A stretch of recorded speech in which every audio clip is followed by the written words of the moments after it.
বলেন যে ইমামের পিছনে সূরা ফাতিহা পড়া আবশ্যক, আবার কেউ বলেন যে হারাম। এই ব্যাপারে সঠিক মত কোনটি এবং ইমামের পিছনে মুক্তাদি সূরা ফাতিহার সাথে অন্য সূরা পড়াবে কিনা? একটা দরকারি প্রশ্ন ভাই। হুজুরদের এত মত, আপনাদের অবস্থা কেরাসি, ঠিক না? ঠিক একেবারে আপনাদের মনের মতো প্রশ্ন আসছে। এক এক হুজুর এক এক কথা বলে, আমরা যাবোটা কোথায়? এটিএন বাংলা হুজুরে এক ফতোয়া দেয়, চ্যানেল 9 হুজুর আরেক ফতোয়া দেয়। কালকে সকাল 10:20 আমি বৈশাখী টিভিতে আমার লাইভ প্রশ্ন উত্তর আছে, টেলিফোন করবে পাবলিক, আমরা উত্তর দেব। একই সময় চ্যানেল আইতেও আছে, চ্যানেল হুজুর আরেক উত্তর দিবে, আমি বৈশাখী টিভিতে আরেক উত্তর দিব, আর টিভিতে আমি আরেক উত্তর দেই। এখন এই যে হুজুরদের এক একজন, টিভির হুজুর না, শুধু মসজিদের হুজুরদের মধ্যে এখন কি মানে মত পার্থক্য আছে না নাই? এক মাহফিলে একটা শুনেন, আপনারা কোন দিকে যাবেন? এই জন্য অনেকে রাগ করে বলে মৌলবীরা এত মত করে, এদের জ্বালায় দেশে থাকাই দায় হয়ে গেছে। এখন হুজুর এক একজন এক এক কথা বলে, দোয়ালেন না জোয়ালেন, নামাজই পড়ি না, এরকম একটা কথা আছে না নাই সমাজে? আমি বলি এইগুলা মরার পরে ছেঁচা ছিলেন, ছেঁচা, এই ছেঁচাটা একটু বেশি খাবে। এগুলা কেন বেশি খাবে জানেন? কারণ আপনাদেরকে যেমন জিজ্ঞাসা করি, তেল আমরা যেটা খাবারের তেল খাই না তরকারির সাথে, কোন তেলটা সবচেয়ে ভালো বলেন তো দেখি? রাঁধুনি, তীর, ফ্রেশ, আরো কি কি আছে না? বলেন কোনটা খাঁটি? হ্যাঁ, একজন বলে রূপচাঁদা, আরেকজন বলে ফ্রেশ। এটা জীবনে কোনোদিন একমত হওয়া সম্ভব? কিয়ামত পর্যন্ত কোনোদিন একমত হওয়া সম্ভব? সম্ভব না। কেন?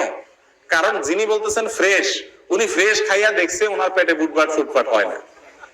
যিনি রূপচাঁদা খাইছে উনি অনেকগুলা খাইয়া দেয়া রূপচাঁদা এসে ঠেকছে না, ওনার কাছে ওইটা স্যুট হয়েছে, ভালো লাগছে, ঠিক না ভাই? ঠিক।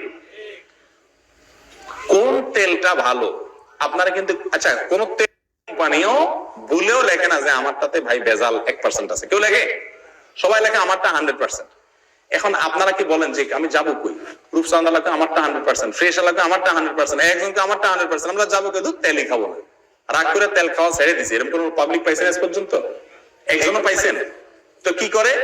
ওই যে বললাম, একদিন রূপচাঁদা খায়, কয়দিন খায়, খাইয়া দেখে কি হাল, এরপরে ফ্রেশের দাম কত, দেখতে কেমন, খাইয়া দেখে কি, এরকম কয়েকটা যাচাই বাছাই করে যেটা বেশি ভালো মনে হয় সেটা সে ব্যবহার করে, ঠিক না ভাই? ঠিক। দুনিয়ার বেলাটা খুব ভালো বুঝি, আলহামদুলিল্লাহ, ওয়াজ করা লাগে না। দিনের ব্যাপারে এত ওয়াজ করার পরও সোজা করণ যায় না, এরপরে হুজুররা এত মত কেন? আরে ভাই, হুজুরদের মত কেমন পর্যন্ত থাকবে? এর ভিতরে কোনটা বেশি সঠিক সেটা জানা, যাচাই করা, নিজের বিবেককে খরচ করার দায়িত্ব আপনাদের। সেটা না করে হুজুরদের উপরে দোষ দিয়া যান, ওই যে বলছি শুরুতে, ছেঁচাটা বেশি করে খাইতে হবে। আল্লাহ তাআলা আমাদেরকে বুঝার তৌফিক দান করুন। এবার আসি মূল প্রশ্নের উত্তরে, ইমামের পিছনে সূরা ফাতিহা পড়া আবশ্যক কি না?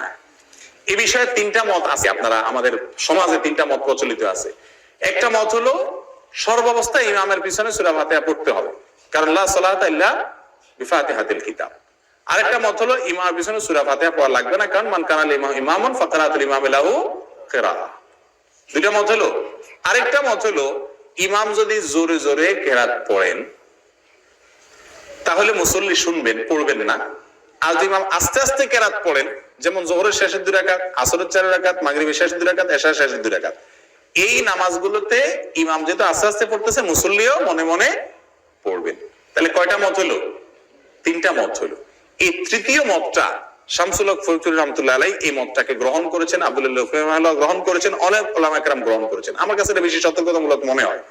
কিন্তু উলামা কেরামের এই 3 মতের প্রত্যেকটা মতের সপক্ষে উলামা কেরামের গবেষণামূলক দলিল প্রমাণ আছে।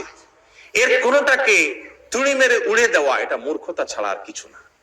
আজকাল যে সমস্যা দেখা দিছে যে ডিসকারেজ, আমি একটা পাইছি আর বাকি সব বাতিল করে দিলাম। যেখানে গবেষণার সুযোগ আছে, ইজতিহাদের অবকাশ আছে, উলামা কেরামের দলিল আছে, আলোচনা আছে, গবেষণা আছে, সেখানে পর্যন্ত উড়াই দেওয়া হয়।